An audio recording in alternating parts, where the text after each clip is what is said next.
let's start simple. Okay. Okay? Okay. So as we know, the moon orbits the Earth. Right. But that's not the right way to say it. Okay. Okay? All right. The moon and the Earth orbit their common center of gravity. Ooh. So Earth is not just sitting here. Right. And the moon is going around it. They feel in their common center of gravity. You know where it is?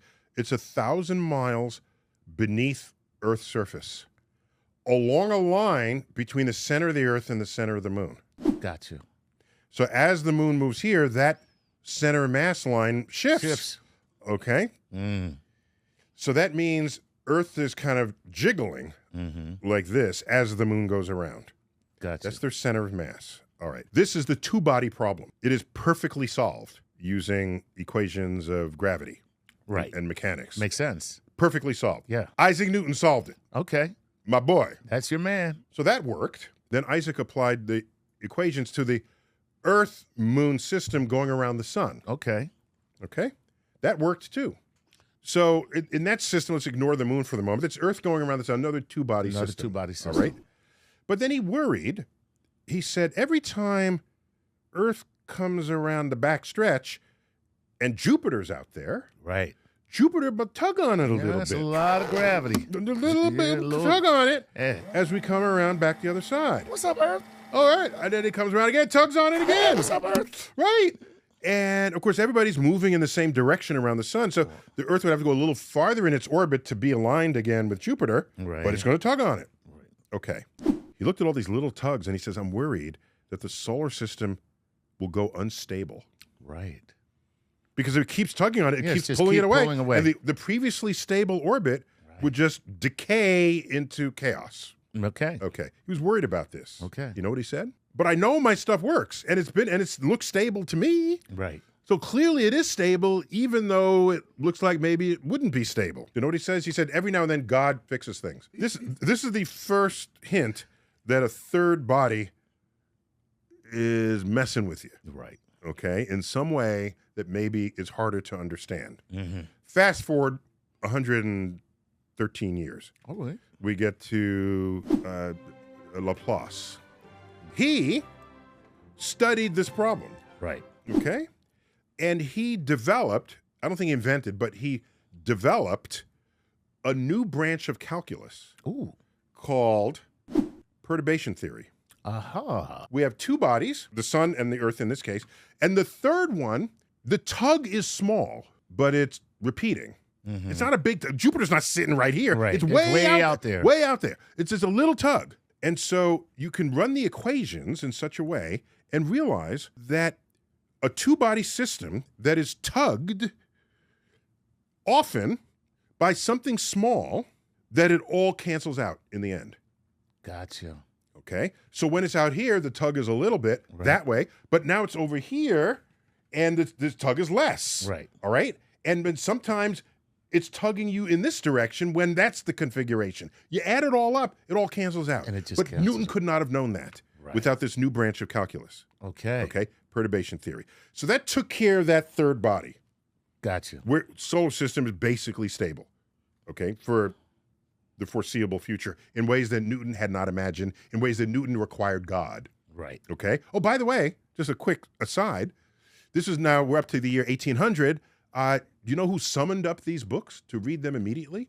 Because there's a series of books called Celestial Mechanics. Okay. Napoleon. Ah. So he summons up the book. Doesn't have to be translated because they're both in French. Right. He reads it, goes to Laplace and says, Monsieur, this is a beautiful piece of work, brilliant, but you make no mention of the architect of the system. He's referring to God. And Laplace replied, Sir, I had no need for that hypothesis. Ooh.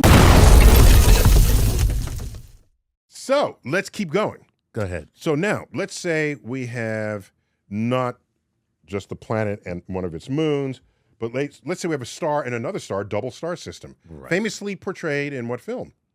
Star Wars. Star Wars. Yeah. All right. Of course. So those two suns and the planet is stable, and I'll tell you why in a minute. Mm-hmm. But if you take a third sun and put it there, about approximately the same size, then what kind of orbits will they have? Give me two fists here, okay? So I'm feeling this one, but now I feel that. Where's my gravitational allegiance? Right. You don't know where to go. Am I going to come through? Right. But then am I going to go that way or this way? So I'm coming into the system.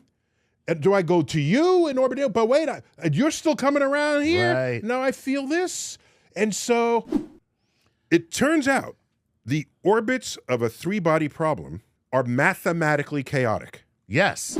I was about to say, that did not seem very stable. Something has to give. That's off. Two of these are going to collide. Right. One is going to get ejected. Right. Okay.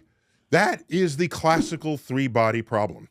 Three objects of approximately similar mass trying to maintain a stable orbit. And it goes chaotic with just three objects. Look at that. It is an unsolvable. You can, let me say that differently. You can calculate incrementally what's happening and track it until the system dies or splits apart or whatever. But you cannot analytically predict the future of the three-body system, because what chaos will do for you in your mathematical model is if you change the initial conditions by a little bit, the solution diverges. Further down the line, it goes crazy. It's not just a little bit different later on down the line. Exactly. It is exponentially different. Correct. Wow. With the smallest increment of distance. Right. So I'll say, I'll move you in this direction in this model, and then in a slightly different direction in the other model, it goes chaotic. That's what we mean by chaos. Right. Okay. Okay. It's mathematically defined. Okay. Okay. So now there's something called the restricted three-body problem. You have to give me your two things back. The okay. two planets. You got that? Okay. Two bodies. You got your two bodies. Now the third body is little. Aha. Now you two will orbit each other. Right. Okay. And then this, it's not messing with them. Right. So there's restricted three-body problem. We have two masses of approximately equal and one that's much less than the other two. That is solvable. Right. It's called the restricted three-body problem. Gotcha.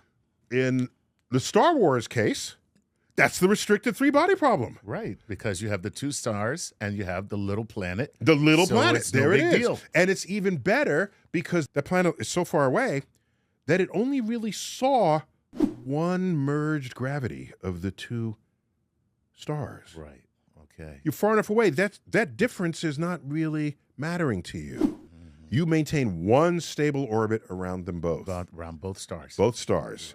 Okay? Now, if it got really close, then you'll have issues. Because then it does, again, gravitational allegiance matters. So the three-body problem, the takeaway here is it's unsolvable. Yes. Not just because we don't know how to do it yet, because it's mathematically unsolvable. Built into the system. The system is chaotic. Yeah. Okay? Unless you make certain assumptions about the system that you would then invoke so that you can solve it. And so one of them is a small object around bigger ones. Another one, oh, by the way, in this solution with Jupiter out there, slightly tugging. Right. Yes. It turns out over a very long time scale, this is chaotic, but much longer time scale than Newton ever imagined. Okay. Okay? Because, yes, we are small compared to the sun, but Jupiter isn't, all right? And we're trying to orbit between them. Right. Right? So that's all. It's not deeper than that. It's not there, yeah. Right? I could have said the four-body problem, but this problem begins at the three-body problem. Right. We have star clusters with thousands of stars in them, and they're all just orbiting. We can model it, but we cannot predict with precision where everybody's going to be at any given time. Okay. Because it's chaotic. The chaos. So it's basically about the chaos. It's about the chaos. It's all about the chaos. Yeah.